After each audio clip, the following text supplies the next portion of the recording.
আসসালামু আলাইকুম রহমতুল্লাহি বারাকাতুহু। ধরুন আপনার সামনে এমন একটা দরজা খুলে গেল, যা দিয়ে আপনি প্রবেশ করলেই জীবনে সব গুনাহ মাফ হয়ে যাবে।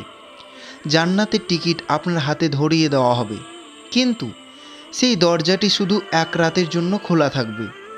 আপনি কি ঘুমিয়ে থাকবেন, নাকি সেই দরজায় পৌঁছাবেন? আজ আমি বলবো এমন এক রাতের কথা, যা হাজার মাসের ইবাদতের চেয়ে উত্তম, লাইলাতুল কদর। একজন কৃষকের কথা ভাবুন।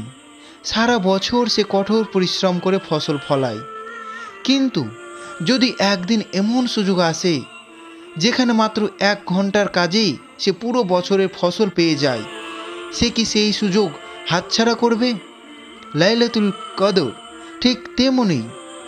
এই রাতের এক রাকাত নামাজ, এক দোয়া বা একবার আল্লাহর কাছে কান্নাকাটি হয়তো আপনার 83 বছরের গুনাহ মাফ করে দিতে পারে। ভাই ও বোনেরা, এই রাত আর ফিরে নাও আসতে পারে। হতে পারে এটি আমাদের জীবনের শেষ রমজান। তাই আসুন রাসূলুল্লাহ সাল্লাল্লাহু আলাইহি ওয়াসাল্লামের শেখানো দোয়াটি পড়ি। আল্লাহুম্মা ইন্নাকা আফুউন কারীমুন তুহিব্বুল আফওয়া ফু আন্নি। হে আল্লাহ, তুমি ক্ষমাশীল, তুমি ক্ষমা করতে ভালোবাসো, আমাকে ক্ষমা করো। আল্লাহ আমাদের সবাইকে এই বরকতময় রাতের মর্যাদা লাভের তৌফিক দান করো। আমিন।